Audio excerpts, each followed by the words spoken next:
And we started to put a mirror up and we started to model that in a way to expose it.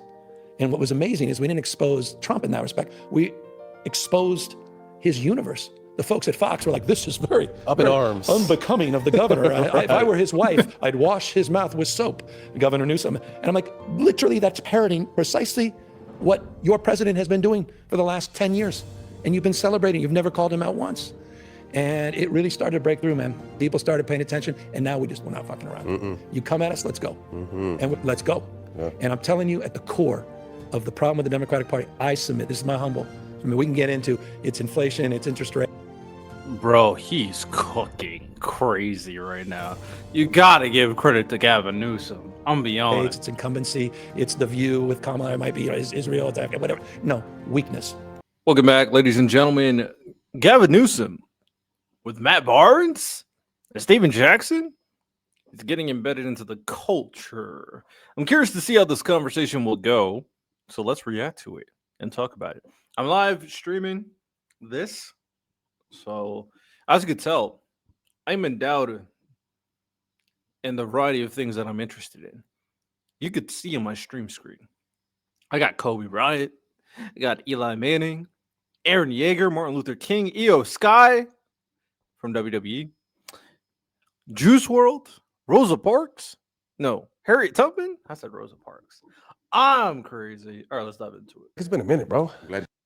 I want to get this out the way off the rip. When you were mayor of San Francisco, what the hell were you thinking when you made April 12th, 2008, Steven Jackson Day? See, what they don't know is I was in the community waiting for all the George Floyd, so I've been doing my part. Y'all just don't know. Tell them, Gav. Look at that. Look at that. Hanging out in Bayview, man. Western Addition. Hey, we were everywhere. That's it, man. Community. See, he was a community leader back then, not just a leader on the floor. Yeah, you didn't see him. You didn't see him after dark, but I feel you. No. You're all raw, but I didn't do one for you, man. That's all right. It ain't like, depending how this thing goes, maybe I can do one. As governor, man. It's like a big damn state. Ain't no telling. And the basketball court is still there as well. We did a basketball court to the city. So yeah, tell us about that day and how special it was to you, because we were creating this rundown, and Jack's like, he gave me a day. I was like, huh? Yeah. Then I remember you telling me. Okay, I don't care about it. How's life? I mean, every day you wake up fighting a good fight. You're doing a hell of a job, and I'm reposting and retweeting all your shit. Like, what if you were prepared for all those interview My ankles have been fucking hurting recently.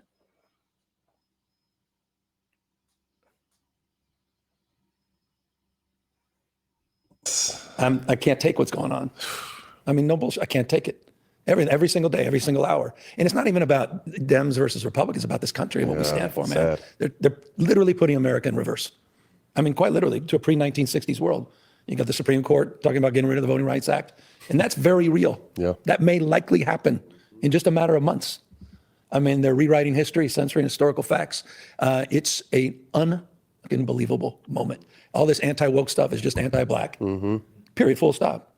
All the CRT, ESG, DEI stuff, that's all this is. It's this great purge, and it's happening in real time. And I'm sitting here, and I feel like, luckily I'm governor, but like, we're not doing enough. Right. We're not calling this out. We're not drawing a line here. And again, it's not about Democrats or Republicans. It's about who we are, man. Yeah, right and goddamn wrong. Daylight and darkness. I feel like anytime you want to make it harder to vote, that means you can't stand and win with your policy. Anytime you want to make it tougher for people to have access to what our rights are, you can't stand what your policy is. Period. I mean, look.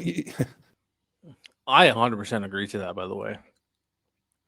As long as everybody's a legal American, then trying to make it harder for them to vote. That's why we really got to do something about this whole gerrymandering stuff in general. I'm not gonna lie. If Democrats get in power again, some of the policies they really should look at: gerrymandering, get rid of it; filibuster, get rid of it, and we'll start really making some drastic changes. Come on, where do we even unpack this? And I can't believe we jump right into this. I mean, like, Jesus, oh come on! I mean, this is exactly why the president of the United States did something unprecedented. And he picked up the phone and he called the governor of Texas and he says, "I need 5 seats." And this unprecedented. Never has the president of the United States ever made a call and told a sitting governor that you need to redistrict to get me 5 seats because I'm quote unquote entitled to them for exactly the reason you just said. Because he knows he's losing. He knows he's unpopular in every single key category, and he's going to lose the midterm elections. So the only way that he can win is to rig it, to play by his own set of rules or no rules at all.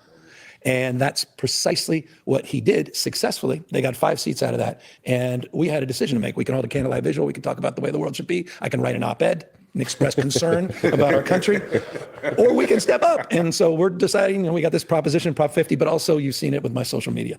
You've seen it with sort of a clarity of sort of conviction in terms of my point of view and really pushing back against all this. We had some great memories when we were in Oakland. We had some great times. The city was totally different. 2025, the crime and theft are down. What have you done to reverse the way the city used to be? Because it was way worse than that when we were around. Well, I'll tell you, a couple of years ago in Oakland in particular, things were out of control. Exactly. And it was interesting. I'll never forget. I had a community meeting up in Sacramento where folks just demanded to meet with me. I had some just legends and bishops and community leaders, the whole panoply, small business, everybody came up there, went around and into this little tabletop. And one of the bishops, this is how intense and bad things were. One of the bishops goes to me, after listening to everybody else, says, I just have 2 words. And I said, what are they? He goes, Smith and Wesson. I'm like, damn. He goes, I can't take it, Governor. You need to send more police. This is out of control. And this from a person of moral authority that talks about what lies underneath and how we have to deal with the underlying causes of crime and violence. Says, not right now. You got to intervene. It's out of control. And we did that with their permission, with this community support. The head of the NAACP encouraging and supporting a new partnership with our California Highway Patrol just to put bodies on the street and just to distill a sense of well-being as we began anew our efforts to address some of the more systemic issues. But that was a moment of clarity for me, that the community was like, don't give me your 10-point plan that's going to manifest over 20 years. Right. We need it now. And that arrested a lot of anxiety. And as a consequence of that incredible community work and a lot of systemic change, things have turned the corner. San Francisco's, their homicide rate's at a 70-year low. We did the same thing in San Francisco. It was an intervention both in San Francisco and Oakland. We've done it now in Bakersfield and San Bernardino, partnership, new one here in Los Angeles, just about a month old. And again, it's just about recognizing new realities. It doesn't mean we walk away from our values, our core values, doesn't mean we walk away from these long-term systemic investments. But at the same time, we've got to meet the community where they are. It's a 2-part question. We know it's a lot of work to do. He's right about that. If the people think that something now needs to happen, we should really start having a conversation of, if the people want immediate action, respond. Don't ignore it. Respond to what the people are saying. Sometimes it's not embedded in reality, right? Just because something happens to like a person, that singular experience, doesn't mean that everybody that's associated with that person's skin color or occupation, they all should pay for it. But you should respond to that somehow, with a word, with talking to people, with something. I think that is very important. In Oakland to get it back. What are some things that they can do to bring Oakland back to life, like it was when we was playing there? Like it had some life in the city. And also explain Oakland at the purest form when you remember it. Oakland when it was at its best. Come on. I've known Oakland for 50 years, man. I grew up in San Francisco, ended up moving to Marin County, spent half my time in Marin City. I have 2 foster brothers that I got to know that became foster brothers because I spent so much time in Marin City from difficult families. And one of my closest friends, Marshawn Lynch, who is Oakland personified. Shout out Marshawn Lynch. Bronny James is on the court in the 4th quarter, by the way. I'm just saying. Hell, we started a podcast together, Politics. I love it. And Marshawn's passion for Oakland, it's second to no one. And getting me out there, walking the streets, going on these bike rides with Marshawn, which is a whole nother thing. Okay, just like the one, who's that guy with the tie on? What the hell is he doing? And sort of trying to just do the thing you can't do through legislation. You can't legislate spirit. You can't legislate pride. Got to manifest it, to your question. And that's what's been missing for too long in Oakland. And we got to restore that. I joke about it with you guys. And Yo, is Gavin more cultured than I knew? Do Gavin be associating with the brothers? Do Gavin... Hey, man. He saw that Barack Obama presidency. He said, yo, I got to get a little darker. You feel me? I got to get a little little culture in my blood. I see you. I see you. You've talked about it a ton. I mean, you lived it. But the We Believe camp, I mean, those are special years, man. Me too. Like, that represent Don Nelson? Come on. Next level. I mean, Steve's family for all of us now, but not what that represented with you guys, sort of that peak and outperforming and falling short. I think you guys had some crazy ass. I remember It was the NBA version of Bad News Bears. it was a Bad News Bears. Yeah. But there was a spirit to that. You walk into that. There was no other arena like that. No other arena like that. With all due respect to what we have now, you walked into that. That was a different It was energy. I mean, I had Steve. I'm a fucking casual. He's talking about the We Believe Warriors. I said the Clippers. I said the Clippers. He's talking about the We Believe Warriors. Because I went back and finished my career there and won a championship and retired in 2017. But I was talking to Steve, and he was just like, hey, I was doing TV at that time. And to this day, there's never been a louder arena than Oracle. Awesome, he's like, man. despite all the greatness this team has had and accomplished, he's like, there was never anything. I want to kind of piggyback on the sports side because obviously Oakland is the first city in the history to lose all 3 professional sports teams. And I'm sure that has a lot to do with how life is over there now. I mean, I grew up the Ricky Henderson days. Oh my God. My favorite player. One of my favorite. He's right. They lost the Warriors. They lost the Raiders. They lost the A's, right? The Oakland A's? Damn. Favorite TV commercials, like a countdown clock. It was just his hands going like this. It was Going like through the 5, base. Yep. 4, 3, 2, and then it was like Jesus. Ricky, run. I mean, come on, and so just watching, obviously what just happened with the A's and into Vegas. We tried everything we could to help Oakland with the Raiders. And I'm close with Mark Davis, and I consider him a friend today. It's no indictment to him because I know people really turn on him. I don't think this. I know this. How he went the extra mile over the course of years, saying, just help me close this gap. Help me figure this out. Yeah. He was sincere about it. And I also, candidly, was part of the problem with the Warriors. Let me be full disclosure. I was sitting there as mayor of San Francisco, and there was all this buzz about maybe they'd move, and, mayor of San Francisco. And I'm like, And there was that sort of temptation as mayor to be competitive. And I'll never forget this. I don't think I've ever shared this. I'll never forget getting a call from Larry Ellison. And he calls me up. He says, we were working on America's Cup, which we got in San Francisco. He says, add this to your announcements. We're going to announce America's Cup, but I'm buying the Warriors. I'm like, and I'm moving it to San Francisco. I'm like, unbelievable. I'm the mayor of San Francisco. I'm about to announce we're moving the team. As bad as I didn't, not appreciating the other side, right? And that, but just from a competitive side. Imagine just appreciating stuff that's happening in your city as mayor. Now everything's about politics and battling against Trump. We live in such a different era right now. It's kind of crazy. And then I never forget that Friday comes. I'm like, so they just announced, the team announced that my folks walk in and say, team was just sold. I said, fantastic. I said, so when's Ellison come? He says, no, Ellison didn't buy it. He fell short. There's some new group. I didn't know Lake. I didn't know who the new group was. I didn't know these guys. And I remember just like my heart sank, like, damn. And then I'm only to see, I became lieutenant governor and the next mayor announced the team was moving to its original site. But look, to your point, man, no city's been devastated like, and it was a city that punched above its weight too. Oh yeah. Right? I mean, how the hell? I mean, the Raiders, Fred Biletnikoff and Kenny the Snake Stabler, Hendrickson, all these guys, man, Branch. That's my second cousin, Branch. Is that right? Yeah. See, that's next level, man. You should have started. All right, they're just talking about sports. I need to lock in. We got to talk about politics. YG Young Gay. From day one, LeBron honed his. What are they talking about in this interview? Young Gay? Shout out.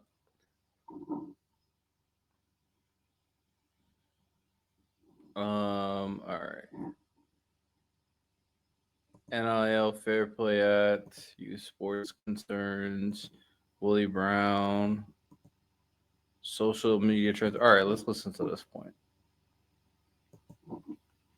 You've done, which is kind of taken the world by storm, is really gone hard on social media. Since June, you've gained 2 million followers on TikTok, 2 million followers on or over 2 million followers on Instagram, 2+ on X.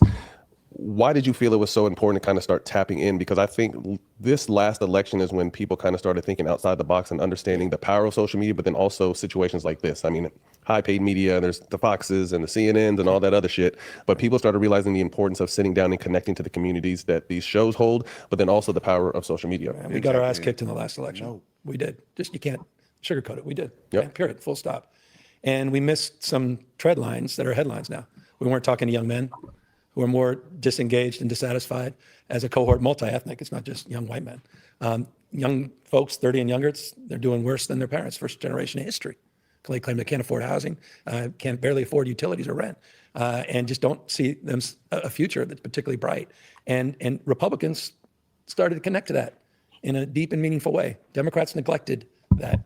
We neglected to understand the weaponization agreements that was going on in Fox and One American News and Newsmax, and the fact that 14 of the top 15 cable networks are all on Fox.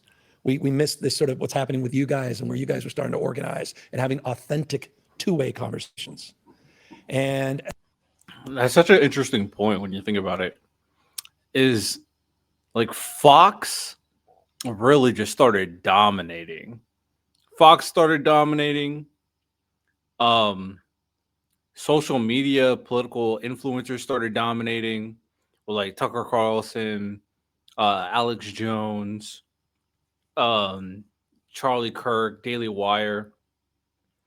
It's just a level. Oh my God, Austin, what's his name?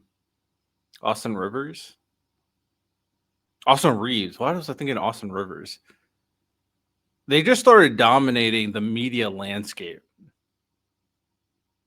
And I do think that's so important to remember. As a consequence, we got, again, our ass kicked. And so I've been trying to sort of reconcile that myself. And I've been going through an iterative process. That's why I started the podcast with Marshawn, created this new podcast, why I started going on Fox, why I got involved in debates with other governors like Ron DeSantis.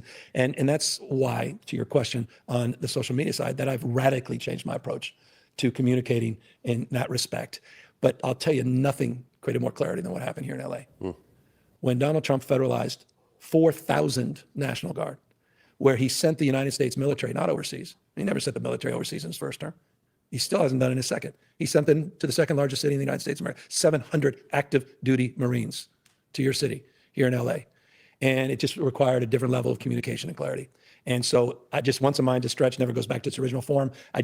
We said, everything we're doing is not working. They're sort of chasing this. They're shape-shifting the narrative. We're constantly responding to it. We have got to get on the offense. And more importantly, I got to call the bullshit. And so we put a mirror up to Trump. This guy's sitting there with memes, dressed up as the Pope. He's putting, he's the new Superman thing. He's the Superman hero. He's put himself on Mount Rushmore. He's putting all these all-cap tweets that if my 9-year-old put something like that or talked like that, he'd be in the corner. He wouldn't have his devices for a month. This is the president of the goddamn United States. And we started to put a mirror up. And we started to model that in a way to expose it. And what was amazing is we didn't expose Trump in that respect. We exposed his universe. The folks at Fox were like, this is very up in arms, unbecoming of the governor. If I were his wife, I'd wash his mouth with soap, Governor Newsom. And I'm like, literally, that's parroting precisely what your president has been doing for the last 10 years. And you've been celebrating. You've never called him out once. And it really started to break through, man. People started paying attention, and now we're not fucking around. You come at us, let's go. And let's go. Yeah. And I'm telling you, at the core of the problem with the Democratic Party, I submit, this is my humble, we can get into its inflation, its interest rate. Bro, he's cooking crazy right now. You got to give credit to Gavin Newsom. I'm beyond It's incumbency. It's the view with Kamala. It might be Israel, it's whatever. No, weakness. Period. Weakness. Trump is weakness masquerading as strength. Democrat. Oh my God, at the bar. What are people saying? I'm going to make this into a clip. Is he correct? Honestly, I talked to voters when I went out to the No Kings protest, and I did hear that they wanted the Democrats to seem and look stronger. This might be the answer. That's weakness. And that fundamentally has to be addressed. We can get into the issues. We're dominant in terms of the vast majority of issues. The American people are with Democrats. Not all of them, but the vast majority. But at the end of the day, that's the issue we have to address. And I'll never forget, Bill Clinton said it better than anybody else. After decades ago, he said, when we got shellacked in a midterm election, he said, given the choice, I love this, classic Clinton. Given the choice, the American people will always support strong and wrong versus weak and right. He's right. He's absolutely correct. And I just think it's important. What I'm trying to do is not just express strength in terms of communication, but to demonstrate it in terms of the work we're doing on the ground and using our moral authority and our formal authority. That's what Proposition 50 is all about, man. I mean, organizing a response to what's happening in this country and organizing people to feel empowered, to give them a voice, to give us choice, and be able to push back against this son of a bitch. And so that's the approach we're taking. And you're right, it's very different than it was in the past. And it's, for me, just a way of being accountable and looking at my damn kids in the eyes. I like that. I mean, we had Michelle Obama on, and I particularly asked her, I was like, you have a famous quote of, when they go low, we go high. Like, do we still have to do that? And she smiled and obviously said, no, like, I think we got to meet them where they're at. And again, right there. To your point, show them, turn the mirror around. Like, this is the kind of dumb, weak, little dick energy you guys are on, and we're going to throw it right back in your face. I mean, come on, man. Did you see this? That's not. He's never heard words like that. I'm lying. He's very sensitive. No, this happens every show. This is what he does. I know, you get very sensitive. This is what he does. No, come on. It's how can you not call out all this shit? I mean, it's but the problem is they're flooding the zone, right? And it could be overwhelming. Yeah. And people then start to tune out, man. And this guy's just tuning up.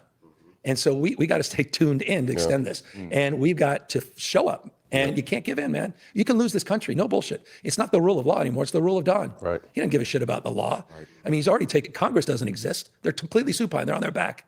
Yes, and sir, what else do you need? Crazy. The courts are increasingly the same. Crazy. I mean, this whole system, 3 co-equal branches, guy, I ain't going to get this. I do remember even with 960 SAT, they taught us in 7th grade, 3 co-equal branches of government, popular sovereignty, rule of law, oversight. That's All that out the gone, window. man. This guy is wrecking this country. And again, it's not about being Democrat or Republican. I married into a big Republican family.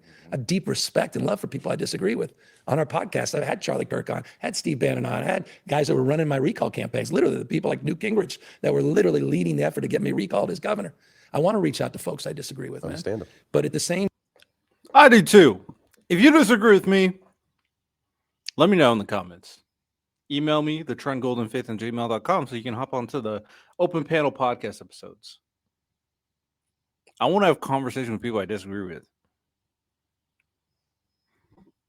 time, we have to understand these guys aren't fucking around. I know. They're not fucking around. These guys are surgical. And so we have to get our shit together, the Democratic Party. And that's what I'm trying to trigger, that deeper understanding, but also iterating myself and being accountable, not just to identifying a problem, trying to solve it at the same time. I feel like, and I think a unified message from the Democrats is what we've kind of always lacked. Hate it or love it, MAGA has things they stand on. It's a lot of crazy stuff, but they stand together, unified on that. Why do you feel the messaging and our ability, or excuse me, the Democratic ability to come together has faltered for so long? Well, it's a great question. I mean, I think we're builders. They're not builders. This guy's got a wrecking ball. Tearing things down is easy, man. It's easy. I mean, building things up, putting the scaffolding. You had Kamala up here. We talk about the IRA and the Chips and Science Act and the infrastructure bill and the work they had to do with Safer Communities bill. Each one of those, that was hard work, man. 400 bipartisan bills, building things. Obamacare, building something. Wrecking it, taking it away, ain't no damn nobility. That's easy to do. And in so many ways, it's unifying for those that feel. He was cooking. What else? Being purchased by large corporations, ICE. You know, that's all I got, to be honest. Gavin Newsom, cooked. I don't have much to say. I just want to glaze a little bit. I've been watching a lot of bullshit. All right, that's all we got here.